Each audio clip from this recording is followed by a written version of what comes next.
प्रिय बच्चों, आज हम लोग इस वीडियो में पाठ 21 के अंतर्गत अज्ञातवास पढ़ेंगे। अज्ञात का अर्थ होता है जिसके बारे में ज्ञात या पता न हो, और वास का अर्थ होता है रहने की जगह या निवास। पहचाने जाने के भय से पांचों पांडव एक एक करके मत्स्य देश आए। मत्स्य देश जाने से पहले उन्होंने पूजा की सभी सामग्री ऋषियों को दे दी। अपने सब अस्त्र बांधकर साल वृक्ष के खोखले बाग में छिपा दिए। वे किसी से युद्ध नहीं करना चाहते थे, इसलिए उन्होंने सोचा कि 1 वर्ष के लिए इनकी आवश्यकता नहीं होगी। यह डर भी था कि उन्हें हथियारों के माध्यम से कोई पहचान न ले, क्योंकि उनके शस्त्र भी उतने ही प्रसिद्ध थे जितने वे स्वयं। सब अपना अपना भेष बदलकर राजा विराट के यहाँ नौकरी करने के लिए गए, तो विराट ने उन्हें अपना नौकर बनाकर रखना उचित न समझा। हर एक के बारे में उनका यही विचार था कि ये तो राज करने योग्य प्रतीत होते हैं। मन में शंका तो हुई, पर पांडवों के बहुत आग्रह करने और विश्वास दिलाने पर राजा ने उन्हें अपनी सेवा में ले लिया। पांडव अपनी अपनी पसंद के कामों में नियुक्त कर लिए गए। युधिष्ठिर कंक के नाम से विराट के दरबारी बन गए और राजा के साथ चौपर खेलकर दिन बिताने लगे। भीमसेन वल्लभ के नाम से रसोइयों का मुखिया बनकर रहने लगा।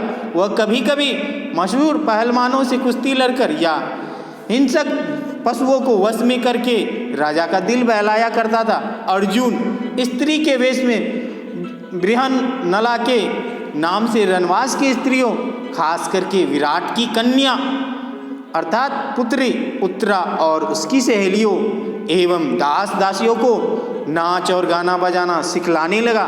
नकुल ग्रंथिक के नाम से घोरों को साधने, उनकी बीमारियों का इलाज करने और उनकी देखभाल करने में अपनी चतुरता का परिचय देते हुए राजा को खुश करता रहा। सहदेव तंतीपाल के रूप में गाय बैलों की देखभाल करता रहा।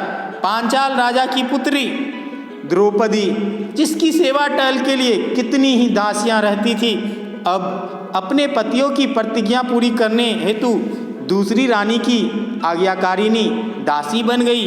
विराट की पत्नी सुदेशना की सेवा करती हुई रणवास में सैरंद्री के नाम से काम करने लगी। इस तरह 10 मास निर्विघ्न अर्थात बिना बाधा और शीघ्रता से व्यतीत हो गए। पांडव मत्स्य राज में रहकर अपने अपने कार्यों में जुटे रहे और उन्हें किसी ने नहीं पहचाना।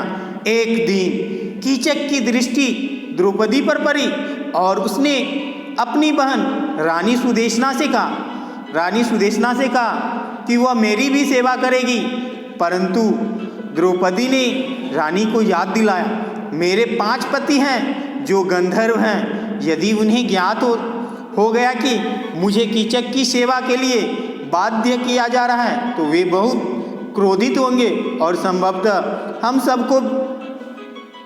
हम सबको मार भी डालें।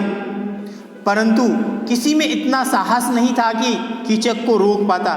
युधिष्ठिर यह सब जानकर बहुत दुखी हुए कि उनके कारण ही उनकी पत्नी और अनुजों को अनेक कष्टों का सामना करना पड़ रहा था। पर वे विवश थे, लाचार थे, करते तो क्या करते। द्रौपदी को रात्रि के समय जब अवसर मिला तो उसने भीम से कहा, मैं कीचक से घृणा करती हूँ और उसकी दासी नहीं बन सकती। भीम ने उत्तर दिया, मैं कीचक को मार डालूंगा। तुम्हारे साथ अशिष्ट व्यवहार करने का उसे साहस कैसे हुआ?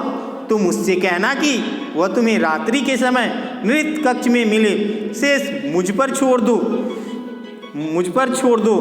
द्रौपदी ने ऐसा ही किया। कीचक प्रसन्नतापूर्वक रात्रि में नृत्य कक्ष में गया।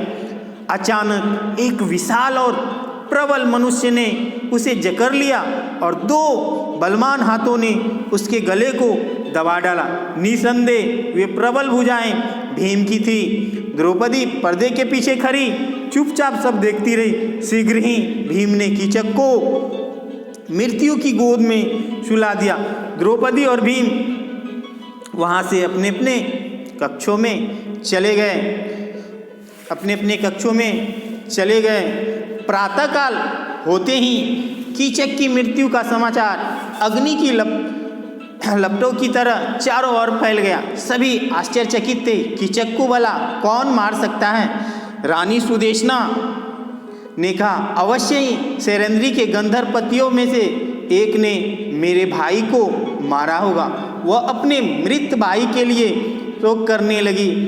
हस्तिनापुर में दुर्योधन ने जब यह समाचार सुना कि कीचक मारा गया है तो वह चिल्ला उठा, निसंदेह यह भीम होगा। केवल भीम ही कीचक को मार सकता है। हम मत्स्य देश के विरुद्ध युद्ध करेंगे। राजा विराट की ओर से जब पांडव युद्ध करेंगे तो वे पहचाने जाएंगे और पुनः उन्हें 12 वर्ष का वनवास भोगना पड़ेगा। दुर्योधन की यह बात सुनकर त्रिगत देश का राजा सुशर्मा उठा और बोला, राजन, मत्स्य देश के राजा विराट मेरे शत्रु हैं।